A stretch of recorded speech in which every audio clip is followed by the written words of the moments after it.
Hey guys, Dantix here. Starfield has just announced a massive May update. It may just have gone from the worst map design in video games to the best ever made. It addresses a lot of problems people have with cargo access, inventory space, difficulty, vendor credits, and more. It includes ways to finally customize the interior of your ship and change your traits when starting New Game Plus. It includes new quality of life improvements, Xbox performance mode, and more. Then we talk about new land-based vehicles and the Shattered Space expansion, and then we talk about how you can get your hands on the May update, so buckle up. First, if you haven't already, be sure to sub. I have a ton of really insane giveaways coming up, so if you don't want to miss those, be sure to follow me on Twitter at DantixOfficial or my Discord link below.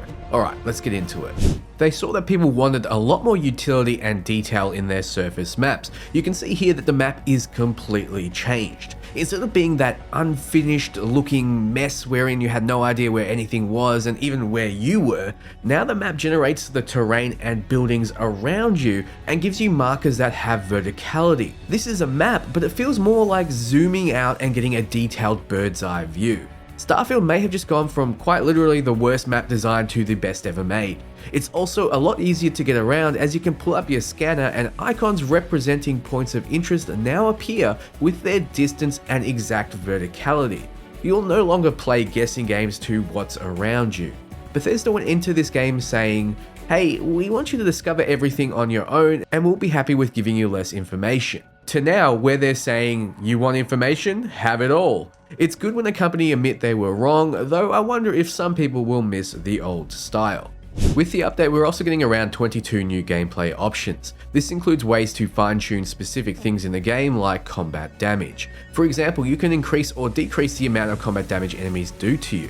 If you decrease it, you'll get a penalty to experience gained. If you increase it, however, you'll get more experience. They've also introduced an extreme difficulty setting. At extreme, enemies will deal significant damage and you'll get plus 6% XP. The dev state will really require you to pay attention, especially on the higher level enemies. You also can change player damage. You can have a very easy setting, making you deal much more damage, normal, hard, very hard, and extreme, which makes you deal little damage in exchange for a plus 6% extra experience boost. I personally don't like feeling I'm shooting a flashlight, so I'll personally avoid this option unless you lovely folk force me into an extreme run. Other options include cargo access distance. You can set it to access your ship's cargo from anywhere, from limited locations near your ship or inside your ship. For those who really don't want to have to mess with inventory limitations, setting it to anywhere will reduce your experience gain by 6%. Overall, that doesn't seem like much for such a huge benefit. A big downside for a lot of people was the fact that vendors never seemed to have enough cash on them, especially when you had a ton of contraband to sell. Now you can reduce, increase, or greatly increase the standard amount they have. Minus 4% XP for greatly increased. Once again, not a huge hit to your experience. In the example they gave, the vendor had 56,592 credits on his person, meaning the player could easily sell all the contraband they had without having to spam arrest just so the vendor stocks back up. Another option is carry capacity if accessing your cargo from anywhere wasn't enough. You can reduce, increase, or greatly increase your carry capacity, which comes with a minus 8% XP downside, which is the most we've seen so far. So if you put all of these on together, it will really add up. Other options include player or enemy ship damage, which can also go to extreme. If you want a decreased or increased ship combat challenge, you can increase or decrease ammo weight. You can increase or decrease how much medical items heal you. A big one for me though is food. You can increase or decrease how much food heals. We all know that food felt a bit useless in Starfield, and rolling as the chef had a lot of people wishing there was a lot more cooking to roleplay with. Now you can just bump it up and suddenly cooking is a legitimate profession. You can also tune how much sleep heals if you want to play survival mode. Speaking of, here's a sustenance setting, letting you turn off and on the need to drink and eat in order to survive. You can also tune how often you get combat afflictions, then tune how quickly they are treated naturally, if at all. You can also tune just how debilitating these afflictions are, meaning they might actually make you care. Before, I just ignore them completely because the downsides were so minimal. You can also tune environmental afflictions and damage as well. Then we have aim assistance for controllers. You can tune how intense it is. Finally, you can turn on or off saving on rest, wait, travel, and entering new areas. In terms of ship customization, Bethesda have seen some mind-blowing creations, including my perfect ship, so check it out below. They are now, however, turning their attention to inside customization, which was frankly very needed. They're adding a decorate mode so you can go into your ship and fully furnish. You're no longer restricted by what hab you placed. Basically, everything you can do in outpost mode, you can do in the ship. It's also saved, so there won't be a risk of all your hard work decorating just disappearing. You can do that with your entire fleet of ships. So what about the habs? Before they came filled with stuff in them. So Bethesda are giving us a bunch of empty habs which have no furniture, no decorations, and are just a blank slate to be as creative as you can be. You can see here the Stroud all-in-one berth, empty 2x1 hab. It will give you the space you need to create. Also, this will mean we don't have to place specific habs to get the crafting stations we want. We'll be able to place them anywhere, so you can just use one hab if you want and still have all the crafting stations. A problem a lot of people had is that they finished the game but wanted to start fresh with new traits. They wanted to experience something different. So Bethesda are adding an ability to change your traits after starting a new game plus, so you can switch out from wanted, for example, and become an introvert. You can also change your appearance. So basically, when you start a new game plus now, you'll be able to experiment with new traits and a new character's looks, removing the need to start fresh if you want to experience a new playstyle or new dialogue but want to keep your level.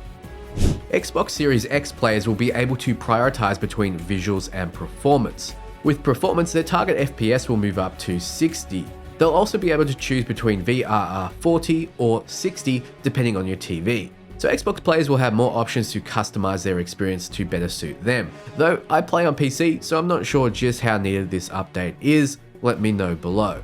Along with the features we've discussed, there'll be some quality of life improvements, one of which is the ability to toggle off the dialogue camera, which has you ultra zoom in when talking to NPCs. I personally love it as it gives you a very personal exchange, though I know some people hate it, so they can very easily turn it off in the accessibility menu. Whatever is best for your immersion. Also, they're making the container and barter menus a bit more usable. They've added tabs along the top so you can see what you're actually looking at, be it your ship's menu, yourself, or more. It's a small change, but will make it a lot easier to know where you are at a glance. So that's everything we can expect from the May update. However, they've decided to tease us with what's also coming in the future. We can see here that the team is working on their first land vehicle. This is one of the most requested features from fans, making it so you can drive around on planets quickly without needing to boost pack everywhere.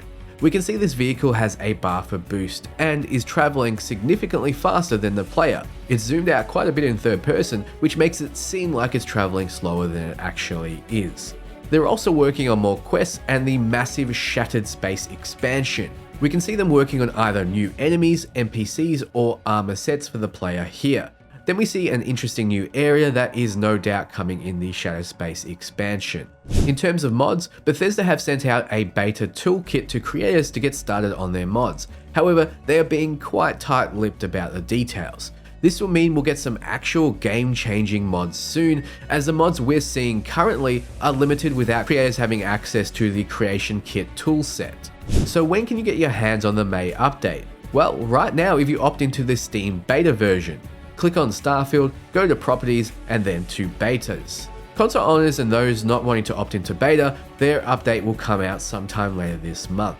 So what do you think? Enough to jump back into Starfield and give it a shot? Let me know below. I think this isn't quite enough for most people to jump in and check it out again, but Bethesda are headed the right way. This could very well be a Cyberpunk or Fallout 76 situation, where redemption may be on the horizon with updates and DLC. If Shattered Space is as big as they're claiming, it very well may happen. Thank you so much for watching, and for everything RPG, you're in the right place. Ciao friends.